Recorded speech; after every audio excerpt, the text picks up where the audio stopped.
ईशा के पापा गुलाब सिंह ने ईशा का रोका तय करवा दिया। ये खबर जैसे ही बाहर फैलती है, सूरज के लिए यह बहुत बड़ा झटका बन जाती है। घर में रोका की तैयारी शुरू हो जाती है। लड़के का माँ वाले पूरे परिवार के साथ ईशा के घर आते हैं। चारों तरफ खुशी का माहौल दिखाया जाता है, लेकिन ईशा के चेहरे पर खुशी नहीं होती। रोका की रस्म शुरू होती है। जैसे ही लड़का का मान ईशा को अंगूठी पहनाने के लिए उसका हाथ पकड़ता है, उसे दिखाई देता है कि ईशा की उंगली में पहले से ही एक अंगूठी है। लड़का का मां कहता है, पहले यह अंगूठी उतारो, फिर मैं अपनी अंगूठी पहनाऊंगा। वह अंगूठी वही होती है जो सूरज ने ईशा को शादी के समय पहनाई थी। ईशा उस अंगूठी को उतारने की बहुत कोशिश करती है। वह बार बार उंगली से निकालने की कोशिश करती है, लेकिन वह अंगूठी उतरती ही नहीं। घर में मौजूद सभी लोग यह देखकर हैरान रह जाते हैं। तभी लड़का का मां अपने बेटे को फोन करता है और कहता है, बेटा, इसके हाथ में पहले से एक अंगूठी है, यह रोका कैसे होगा? फिर वह कहता है, कोई बात नहीं, हम दूसरी उंगली में अंगूठी पहना देते हैं। लेकिन लड़का में कहता है, अगर अंगूठी नहीं उतर रही तो उंगली से अंगूठी ही कटवा दो। तभी लड़का का मन करता है कि कोई नहीं बेटा, अब बाद में देखा जाएगा। मैं दूसरे उंगली में अंगूठी पहन देता हूँ, और पहना देता है अंगूठी को। और अंगूठी पहनकर हर साबुन देकर ईशा को चला जाता है उधर। उसी समय सूरज के घर पर उसकी बहन उसे फोन करती है। वह घबराई हुई आवाज में कहती है, भैया, ईशा भाभी की शादी होने वाली है। आज लड़के वाले उन्हें देखने आए थे और रोका करने आए थे। यह सुनते ही सूरज के पैरों तले जमीन खिसक जाती है। उसका दिल टूट जाता है। गुस्से और दर्द से भरा सूरज तुरंत ईशा के घर पहुंच जाता है। घर पहुंचकर वह गुस्से में कहता है, पहले गुलाब सिंह ने जबरदस्ती हमारी शादी करवाई थी और अब वही हमारी शादी तोड़वा रहे हैं। ये सुनते ही ईशा गुस्से में जवाब देती है, मैं किसी गुंडे मवाली के साथ नहीं रहना चाहती। ईशा की यह बात सुनकर सूरज को बहुत बड़ा झटका लगता है। उसकी आंखों में दर्द साफ दिखाई देता है। सूरज भी गुस्से में आ जाता है, लेकिन तभी गुलाब सिंह और घर के बाकी लोग वहां आ जाते हैं। गुलाब सिंह के इशारे पर सब लोग मिलकर सूरज को मारने लगते हैं। उसे बुरी तरह पीटा जाता है। इतना ही नहीं, मारने के बाद उसके पूरे शरीर पर नमक भी लगा दिया जाता है, जिससे उसका दर्द और भी बढ़ जाता है।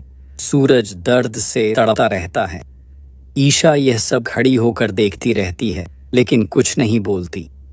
तभी गुलाब सिंह कहता है, गुड़िया, इसे बोलो यहाँ से निकल जाए। तब ईशा भी ठंडे दिल से कह देती है, मैं किसी गुंडा मवाली के साथ नहीं रहना चाहती, निकल जाओ मेरे घर से। यह सुनकर सूरज पूरी तरह टूट जाता है। दर्द से भरे शरीर और टूटे हुए दिल के साथ वह चुपचाप वहां से निकल जाता है। गुस्से और अपमान से भरा सूरज अपने घर की ओर चला जाता है। अब उसके मन में सिर्फ एक ही सवाल है, क्या सच में ईशा उससे नफरत करती है, या इसके पीछे कोई और सच्चाई छिपी है? अब देखना यह है कि आगे सूरज क्या करेगा। क्या वह इस अपमान का बदला लेगा, या फिर सच्चाई सामने लाने के लिए कोई बड़ा कदम उठाएगा? आपको क्या लगता है, अब सूरज क्या करेगा?